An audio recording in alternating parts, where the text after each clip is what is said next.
Olá pessoal! Nesse vídeo iremos falar sobre as convenções de Estocolmo, Roterdã e Basileia para a disciplina de Direito e Legislação Ambiental, ministrada pelo professor Dr. Rogério Grassetto da Universidade Federal de Alfenas. Nosso grupo é composto pelo Thales, Elizabeth, Bruna, Gisele e eu, Carol Wood. Antes de contar sobre o que aconteceu em Roterdã, Basileia e Estocolmo, acho importante vocês saberem o significado da palavra convenção. Em questões jurídicas e também no direito ambiental, entendemos por convenção um acordo ou pacto internacional sobre um assunto específico. E nos casos que vamos tratar aqui, veremos que houve acordos entre vários países, cujos principais assuntos giram em torno de substâncias perigosas para o meio ambiente ou para a saúde. As cidades desses acordos foram Estocolmo, Roterdã e Basileia, e o Thales vai falar agora um pouquinho sobre a Convenção de Estocolmo para vocês. A Convenção de Estocolmo foi um tratado internacional realizado na Suécia, na cidade de Estocolmo, sendo aprovada no dia 22 de maio de 2001, entrando em vigor em 17 de maio de 2004. Nela tratou-se a questão dos poluentes orgânicos persistentes, conhecido como POPs. Os POPs são substâncias químicas que têm sido utilizadas como agrotóxicos para fins industriais. Eles não são facilmente degradados, são capazes de serem transportados por longas distâncias pelo ar, água e solo, se acumulando em tecidos gordurosos dos organismos vivos, sendo preocupante para a saúde humana e o meio ambiente. Em maio de 1995, o Conselho do PNUMA, Programa das Nações Unidas para o Meio Ambiente, solicitou que fosse realizado um processo internacional que avaliasse uma lista inicial de 12 elementos prioritários considerados POPs. Hoje estão listadas na Convenção 23 substâncias, número ampliado em 2009, 2011 e 2013. Na Convenção, negociou-se junto ao Programa Ambiental das Nações Unidas, o NEP, tratar temas que determinam aos países que adotem medidas de produção, importação, exportação, uso e destinação final, enfim, procurando melhores alternativas ao destino dos POPs. De modo geral, a Convenção visou a eliminação e restrição dos POPs, seus estoques, resíduos e a redução da liberação de suas emissões não intencionais ao meio ambiente, além da identificação e gestão de áreas contaminadas por estas substâncias. Sendo assim, a Convenção foi ratificada por 50 países, sendo que hoje 164 partes integram a Convenção, na qual se defende 7 resoluções. O princípio da precaução. Obrigações de financiamento como auxílio de países desenvolvidos a países em desenvolvimento. A eliminação dos POPs produzidos intencionalmente, existentes e futuros, com a exceção do DDT, sendo autorizada a sua fabricação apenas para o controle de insetos transmissores de doenças como a malária. A eliminação, como objetivo último, dos subprodutos orgânicos persistentes, como dioxinas, furanos e hexaclorobenzeno.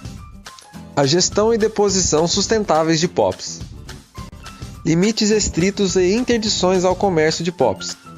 Reservas limitadas e transparentes, a maior parte das reservas da Convenção, ou seja, são específicas para certos países, colocando limitações e exceções na sua aplicação. Como, por exemplo, nos Estados Unidos alguma atividade pode ser legal, e no Brasil a mesma atividade pode ser ilegal. A Convenção de Roterdã foi adotada em setembro de 98 e entrou em vigor em 2004, quando 50 países a ratificaram.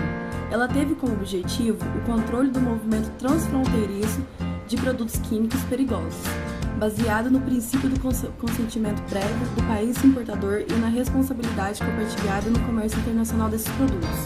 O grande crescimento da produção e do comércio de produtos químicos durante as últimas décadas causou preocupações quanto aos riscos potenciais que representam esses produtos e pesticidas perigosos.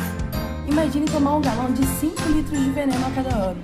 É o que os brasileiros consomem de agrotóxicos anualmente, segundo o Instituto Nacional do Câncer.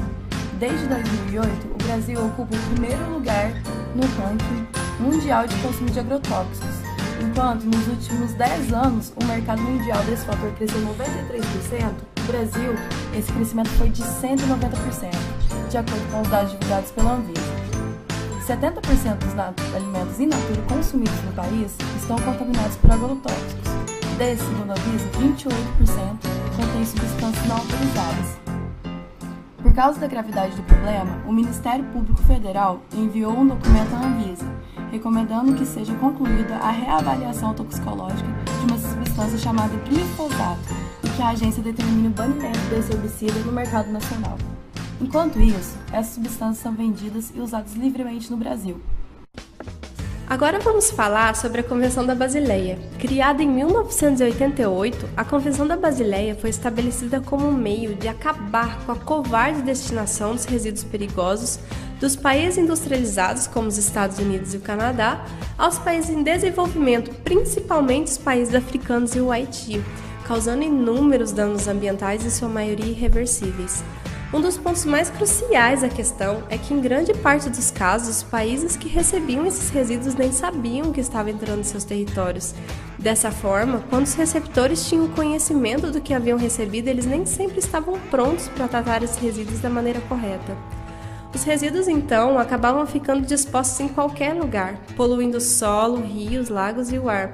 E o centro da questão está na diferença de valores cobrados para cada tonelada de resíduos perigosos. Nos países envolvidos, pode chegar a custar entre 100 a 2 mil dólares, enquanto que nos países em desenvolvimento, a mesma tonelada de lixo custava entre 2,50 a 50 dólares.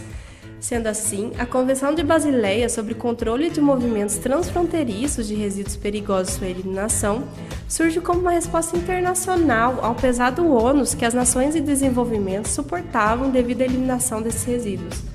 Ao aderir à Convenção, o governo brasileiro adotou um instrumento que considerava positivo, uma vez que estabelece mecanismos internacionais de controle desses movimentos, baseados no princípio do consentimento prévio e explícito para importação, exportação e trânsito de resíduos perigosos. Com a promulgação da Política Nacional de Resíduos Sólidos, da Lei nº 12.305, de 2 de agosto de 2010, artigo 49, foi proibida a importação de resíduos perigosos cujas características causem dano ao ambiente, à saúde pública animal e à sanidade vegetal, ainda que para tratamento, reforma, reuso, reutilização ou recuperação. Bom, pessoal, é isso. Esperamos que vocês tenham gostado e aprendido um pouquinho mais sobre as convenções e muito obrigada pela atenção.